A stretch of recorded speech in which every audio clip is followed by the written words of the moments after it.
In part 2 of the ConstitutionDAO retrospective, we covered the events that unfolded after the final hammer of the auction at Sotheby's on November 18th, 2021.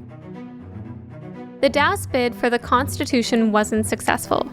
A billionaire named Ken Griffin won instead, and refunds were organized for contributors using Juicebox's overflow mechanism.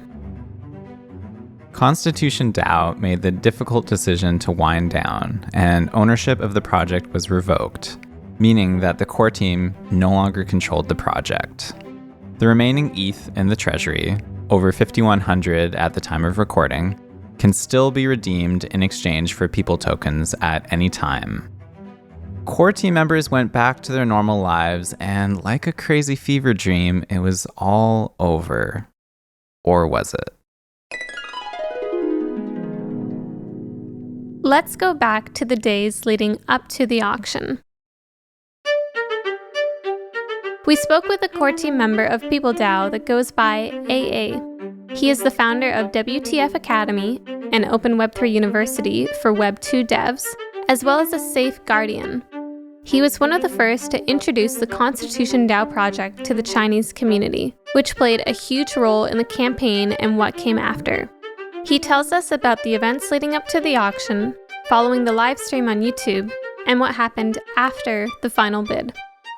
It was November last year. There was a ConstitutionDAO, and they are raising funds to buy a constitution. And I started to donate some ETH. And also I was like an influencer in China, so I tell my followers about this program, why it is cool. And basically I was the first person who tell the China about the ConstitutionDAO. And then it went crazy. We raised a lot of, I think, more than $40 million. And then we went to the auction. And there was a friend who started a Twitter space. We're watching the live auction, and then we were in the Twitter space discussing, which party is us, which party represent us. And after the auction, I think it's like 43 million something. And because we have $46 million, so we thought we will win. So we were in the Twitter space celebrating and discussing what we're gonna do with that constitution. But then core member of the ConstitutionDAO joined the Twitter space, and she said that we did not win. So it was pretty discouraging at that time, but other people started to discuss what we're gonna do next. So I was a speaker, and I just say, no worries. We have a lot of talented people who are new to Web3 and have a lot of potentials. We have a lot of funds, and we have a very decentralized, powerful token, the People token. So we can do a lot of things. We already touched on this in part 2 of the ConstitutionDAO retrospective with Alice, but the People tokens skyrocketed after the auction ended. In retrospect, of course it became a meme token. But there's more to this story, and one of the reasons for the price action was the significance of the People token to the Chinese community. Full name for China is the People's Republic of China, and the official currency is called renminbi. It's called People coin, basically. So people means a lot to Chinese, and I think they have these memes. People gonna accept it. Chinese gonna accept it pretty easily because it's in their everyday life. They say people, people, people. And I think second is, although there are a lot of Chinese people, more than 1 billion, but their circle is pretty narrow. So it's very easy to spread a meme, especially for these, common memes that people have every day. In the days following the auction, energy was lingering in the air, and community members were eager to continue this crazy experiment. All sorts of ideas were floated. Let's buy another historical document, let's do this, let's do that. But in the end, PeopleDAO was born. The ConstitutionDAO core team had burned the keys to the multisig, allowing a new community to form around the People token. Right after the ConstitutionDAO went down, we hosted 3 or 4 Twitter space in a week. And we discussed, what we're gonna do with a new organization. What governance token are we going to use? We issue a new token, or we stick to the original People token? And what is the purpose of this PeopleDAO? And how are they going to be sustainable? So we choose a metaDAO structure. because different people have different ideas. It's hard to find one specific goal to accomplish. So we start with this metaDAO structure. So PeopleDAO is a metaDAO, basically organize all the consensus by the people holders. And if the members have one thing they particularly interested at, they can start, discuss and start to form a team, start to build and submit to snapshot. And if it successfully passed, we can start a new subDAO for this specific purpose. And we have recorded all the meeting notes from December 11th last year till now. You know how pillows have two sides, and if you flip it over in the middle of the night, you get the cool side of the pillow? Well, in many ways, PeopleDAO is the other side of ConstitutionDAO's pillow. Instead of a single-purpose acquisition DAO, formed and controlled by a small core team, PeopleDAO was formed from open discussions in Twitter spaces between community members. And instead of having one singular purpose, PeopleDAO adopted a metaDAO structure that acts as an umbrella for subDAO projects proposed and voted on by community members. We spoke with MatterTurbulent, a core team member of PeopleDAO and co-founder of the LanguageDAO subDAO. He was also involved with ConstitutionDAO and tells us about the first two projects incubated by PeopleDAO. The first was PandaDAO, a project that raised over 1,900 ETH on Juicebox before winding down. Our firstborn is PandaDAO, who unfortunately no longer exists, but their mission was to decentralize control over data that is mostly held by large corporations like centralized entities. So they had been developing a decentralized information aggregator that would use crowd ratings to filter information. Unfortunately, they disassembled a couple months ago, in part due to they had some economic policies that didn't work under the bear market. LanguageDAO was the next project incubated by PeopleDAO with the mission of breaking down the language barriers in DAOs around the world. LanguageDAO is our second subDAO, and its mission is to basically lower language barriers in Web3 because language barriers are impediments to innovation. If you can't understand someone else, then how do you create don't and create new products, new services, and new tech? And then also, language barriers are impediments to commerce. You can't engage in markets if you don't understand what the products are. And so for these reasons, we're trying to lower language barriers in Web3. I should also say that we see it valuable to lower language barriers because Web3 has this promise of banking the unbanked and brings financial services, especially in rural areas, to people who wouldn't otherwise get access to some of those services. If folks can't understand the protocols, how to use the protocols, how to engage in the Web3 communities that provide you advice on how to make the best use of these financial instruments, then they can't get the benefits, right? AA also believes that LanguageDAO's mission is important, particularly given the challenges of working in Web3, which is often US-centric.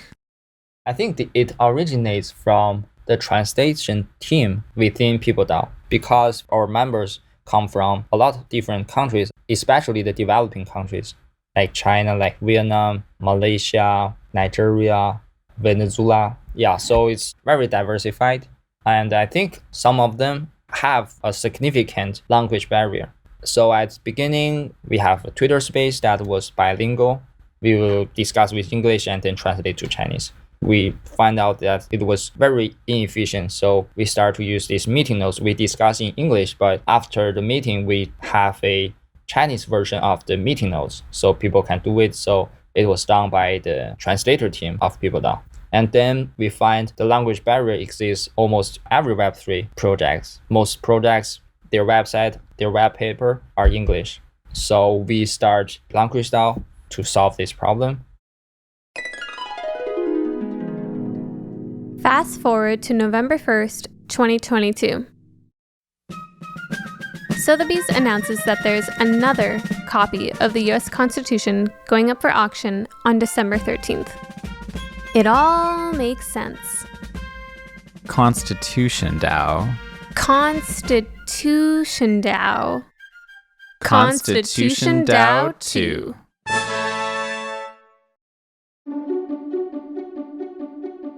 This almost sounds like a joke, fictional even. what are the chances that almost exactly a year later, Sotheby's is auctioning off another copy of the US Constitution? And it's all unfolding over the next week, all or nothing. Like last time, some people are half joking and some are, well, deadly serious. Matter tells us how he felt when he found out that there was a second chance for a DAO to buy the Constitution. It's funny because it was actually literally my birthday when they announced it. I was like, oh my God, this is just a surreal day. But when I saw that, I just felt like every day for 365 days, right? I have woken up and walked into a Discord that is oriented around, that is built upon, in our own way, reinterpreting the ConstitutionDAO story. And so when I saw that Constitution was up for auction, I just felt like, man, I'm here on this earth to at least try. And this whole organization that I've been a part of, it feels like we've been getting ready for something that we didn't even expect to happen, but it's here now. There's immediate consensus that this was something that we were going to at least try to do. First, there was PeopleDAO, and now UnumDAO, the spiritual successor to ConstitutionDAO, a sequel, if you will, and a coalition between PeopleDAO, Aztec Network, Nucleo, and Juicebox. E pluribus unum was the motto proposed for the first Great Seal of the United States by John Adams, Benjamin Franklin, and Thomas Jefferson in 1776. The seal is like a national symbol for the United States and refers to both the physical seal itself and the design.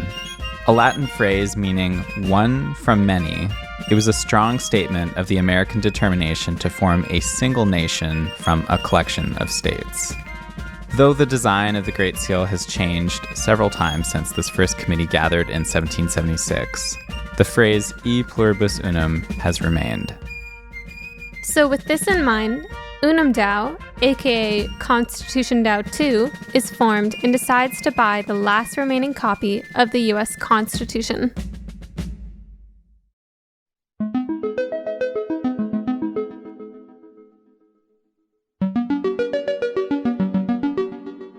In an effort to learn from the previous campaign's foibles, they decided to do part of the fundraise publicly using Juicebox and the other part privately using Aztec.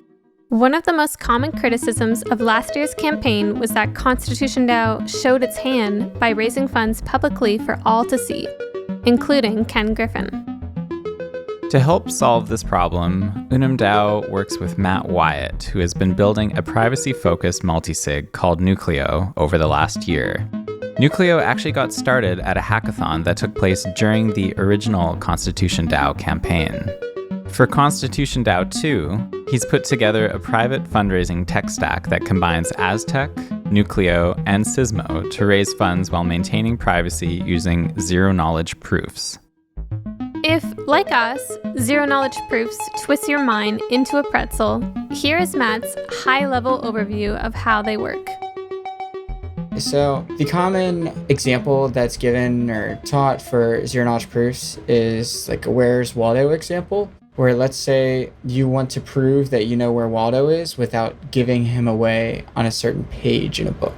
So what a zero-knowledge proof is a way to do that. You're wanting to prove that you know something without giving away some sort of information. At a high level, that's what it is. Now, how do you actually go about doing that is pretty complex. You have to create a bunch of rules and turn code into math a little bit to be able to prove some statement about some arbitrary thing. So in the Where's Waldo example, let's say you want to prove that this is where Waldo is without giving away where he is exactly on the page.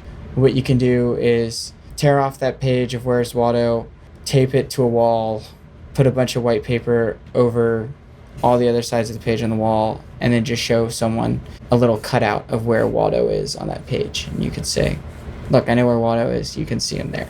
But you don't ever give away the specific area that he is on the page. But you have to do all these things to make sure that you're not replacing the page with just a random cutout of Waldo. You have to do a check on that. You have to do a check to make sure you're not giving away where Waldo is on the page if you only cover up the size of the page. You do all these different things just to make sure you don't leak any privacy. But at the end of the day, you're just trying to prove a statement without giving away what the input or output or the answer is that you end with.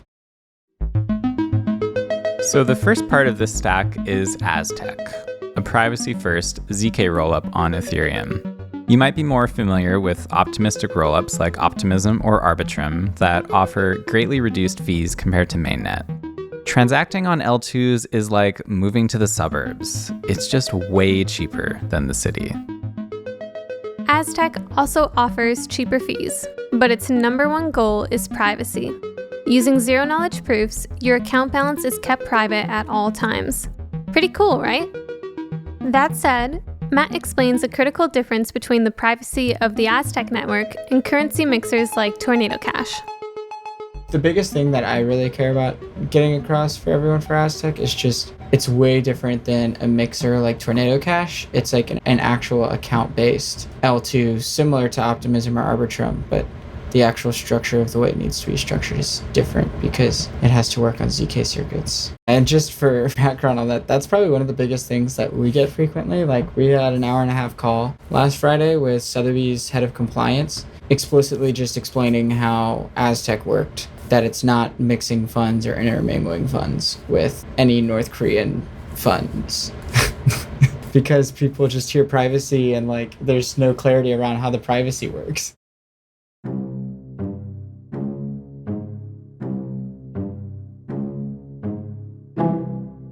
Did you know that Ken Griffin once said his firm wouldn't invest in cryptocurrencies because he didn't want to, quote, help fund North Koreans with their various ventures by mistakenly buying their cryptocurrency? Mistakenly? Who is managing your funds, Ken? For one, why is anything being bought or sold by mistake? And two, their cryptocurrency implies that North Korea has their own token, in which case, please tell us all about it. Is it on Kimchain or what? It's like kimchi, but instead, Kimchain, the world's first fermented blockchain. Anyway, where were we? Right, Aztec. So, with Aztec, your account balance remains private, but it's not mixing funds together in a pool. The second element of this stack is Nucleo, a private and auditable multisig on Aztec. That takes us to an interesting predicament, which is what we at Nucleo found whenever we were trying to incorporate privacy into Juicebox, is that we can do DeFi interactions with Aztec and create these proofs and these UTXO notes that get credited to an individual account, but creating multi-sig accounts in privacy land and in this UTXO note land are way difficult and requires some new different cryptographic primitives and some new signature schemes and some new note schemes. So that's where we kind of came in and we decided like, okay, you know what, there's like a clear need for having private multi-sigs and they just don't exist here. So yeah, that's what we just set out to build. And the third element is Sismo, a protocol that issues ZK reputation badges. This will let the campaign confirm that someone has made a private contribution, almost like a receipt, without revealing who contributed and how much. Similar to the way that we stemmed from ConstitutionDAO, Sismo kind of stemmed from a lot of the events that happened over the past year, where they noticed a huge need for a lot of people talk about like, if you want verifiable credentials, you don't want to put your credentials on chain, so you want to have like some ZK attestation for that. There's also around like airdrops, where let's say you're giving away that your address got like $25,000 of Optimism tokens whenever there was an airdrop, you know, you start being subject to a bunch of phishing attacks because people see that on your account. You can do ZK airdrops with Sismo. So Sismo built the ZK attestations and ZK airdrops part of the stack, and where that kind of fits together with us as a private multisig and Aztec as a private L2 is that if you want to do receipts of people's contributions to a private multisig, you don't want to be able to link anyone's address that they deposited to the receipt, because then you could potentially reverse engineer and leak your privacy around who contributed what, how much total contributions there have been, et cetera, et cetera. So that's where something like Sismo and their ZK attestations, ZK badges, kind of NFTs that provide privacy can come in.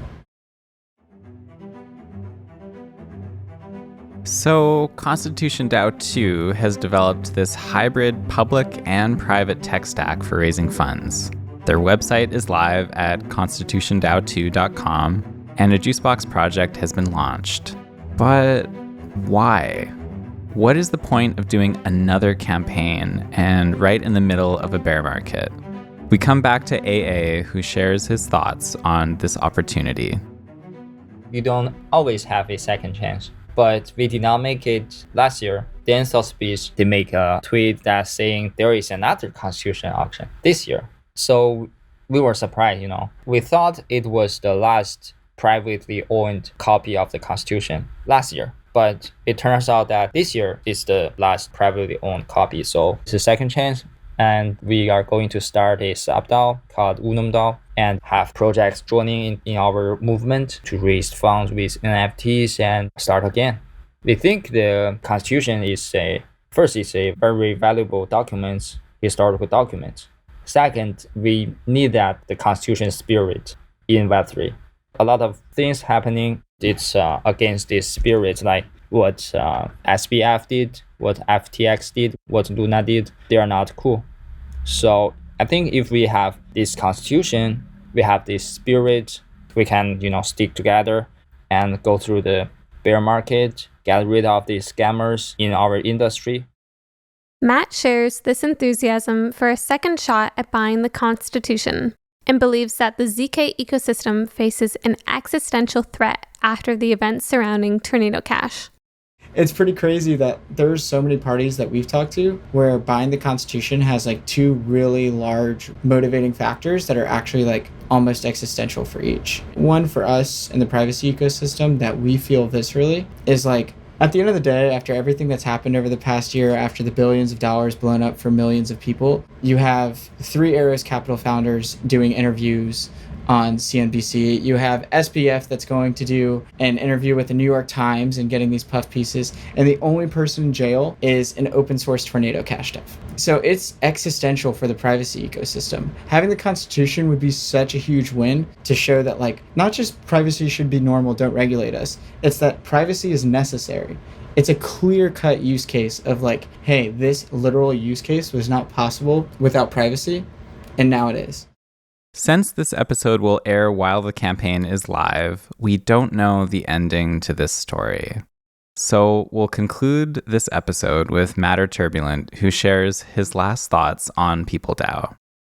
I think that People Token is a meme token, and that sometimes I feel because our DAO has embraced that, as a part of a constituency that we try and just broadly serve, that sometimes it is sort of overshadowed that we are a legit DAO that cares deeply about governance, about innovation, being thoughtful about governance, that has good values tied into the best parts of culture, like regenerative finance, regenerative principles. We have people in our DAO who get paid to just be in our DAO. That's their full-time job, right? It's not necessarily a lot, but these folks are living in, different countries around the world, and it's enough for them to live off of. And so I just want to say that I think that if people don't fully see it, I hope one day they do. But PeopleDAO, I think, is one of the best parts of the ConstitutionDAO legacy.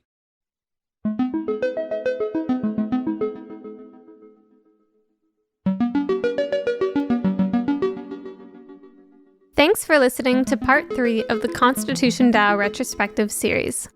ConstitutionDAO was one of the most iconic crypto projects of 2021 and the second highest fundraise of all time on Juicebox.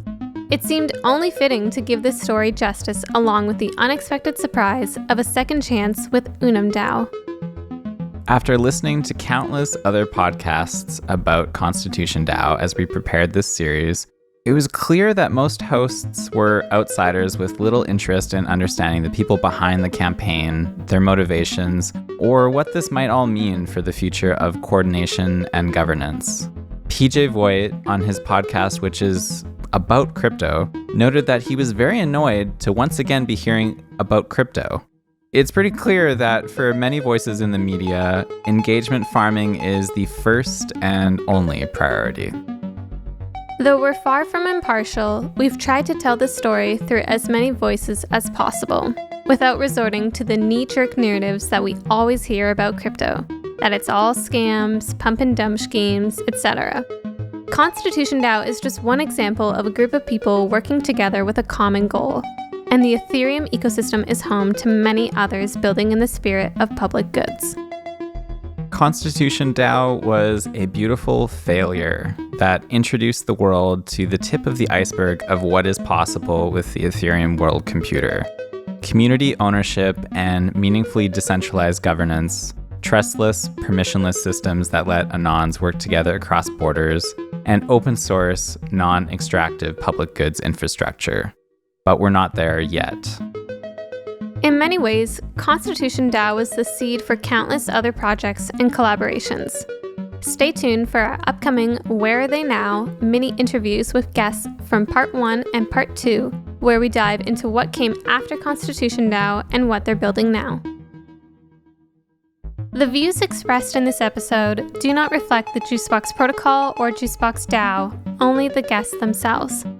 As hosts, we have compiled a narrative for the purposes of this episode, but this is not definitive by any means. It is only one retelling of the events that unfolded in November 2021. This retrospective series is not an endorsement of ConstitutionDAO or related projects and subDAOs. Do not purchase People tokens, other cryptocurrencies, or invest in projects on Juicebox with the expectation of profit. As always, nothing in this episode is financial advice, and we ask that you please do your own research.